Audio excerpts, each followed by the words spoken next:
answer a couple quick questions real quick. Somebody asked me the gauge of my bottom wire. It is the weaker gauge. I forget. It's not 14. It's the next one up. And so the way you do work with that is make sure you put cross beams in it. Okay. In my big pin, you put a cross beam down the middle of it. In my smaller pins, it's only 24 by 24, so you don't need them. For a meat doe and babies, you need at least 2 foot by 3 foot. Some people do 36 inches. I mean, not 2 foot. 30 inches by 3 foot. Some people do 3 foot by 3 foot, and that'd probably be the ideal pin. But this is 30 inches by 36 inches. And that works out fine. 2 foot works out fine. Let me show you over here. No, these are on 2 foot, so 2 foot works out fine. This one here is 36 inches by 36 inches, and that's a huge pin. That has 6 young bucks in it. All right, guys. Now, as to small breeds, let's do one with a litter. This is a 24 by 24 pin, and it has babies and a mama in it. The mama does get out to run every day, but that's a little bit. That's about as small as I'd go. Here's one with a nest box, so you can see. Like I said, the moms get out to run, but they have plenty of room to turn around and walk around stuff. But it's no huge space. Okay, but that's a 24 by 24, and I say it's fine for a small breed as long as they get out and get some exercise. And I try usually, if I don't have these other pins full, when a mama like this has her babies, I'll move them over to the other big pins. I just have had all the big ones full lately. And then this is a 24 by 24 without babies, so there's plenty of room. One of the flaws to this design is since you have the two 2x4s right here, their poop gets in the corner, so I just had to clean that out. And on the other ones, on these, I can just reach underneath, like this is her poop corner here. I can just go underneath and scrape.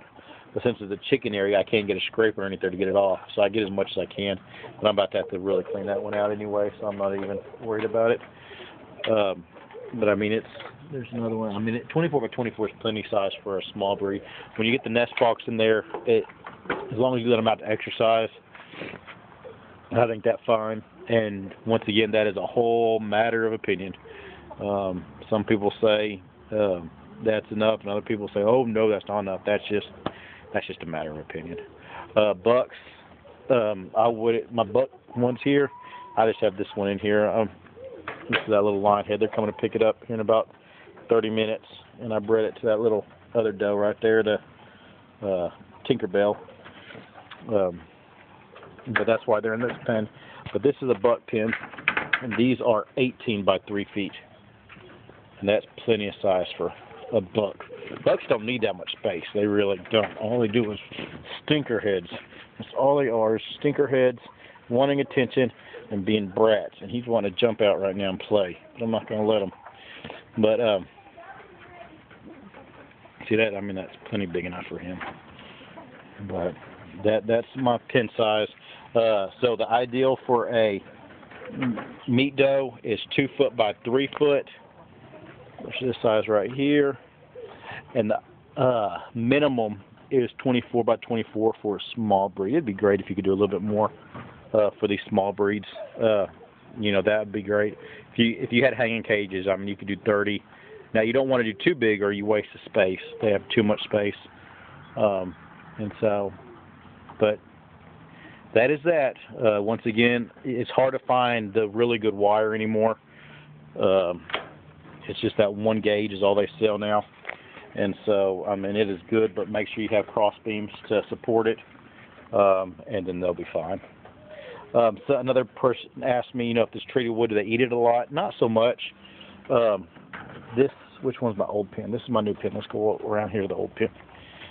The old pin is about 4 years old. No, that one's newer, so be quiet, please. And let's see if they've eaten on anything. Now, it is a little older. Maybe a little nibble there. But as to, I mean, it's still, I haven't done nothing since I built it. Wires getting a little saggy, but not bad because I put supports right across the middle on all these. You know, and so, I mean, they really don't. Oh, there's some eating. They've eaten here. Like I said, this is 4 years. There's some nibbling on that back side of the wall. But I've had no health problems whatsoever with them. At all. But that's a treated cage, 4 years use. In this part here, and not really hindsight because it served its purpose, but it is a pain catching pee and poop. This little flap that I put up, if I did it again before I put this 2x4, I'd put a 1x4 pieces, like right here, like 3 pieces, maybe like blocks. That would work, blocks, before I put my 2x4 on. So you'd have a 1-inch gap right there by the pin. That way manure and urine would run out instead of staying right here. But that's on this pin. And if you're doing this model here, they don't have it anyway, so you don't have to worry about it. All right, hens going to bed. Good night, girls. Good night, girls. No, I hear you. 2 roosts, 3 birds per roost. The way I taught them to do that is just kicking them around myself. When it started getting twilight, where's she at? The big, I think she's right here in front of us. She would knock them off the roost, and so I just knocked her back. Another thing is, every once in a while, one will feel like she deserves to sleep in the nest box. Wait till after dark and push her out, make her sleep on the ground overnight. She'll learn not to do that because you don't want them to do that. All right. Talk to y'all later. Bye-bye.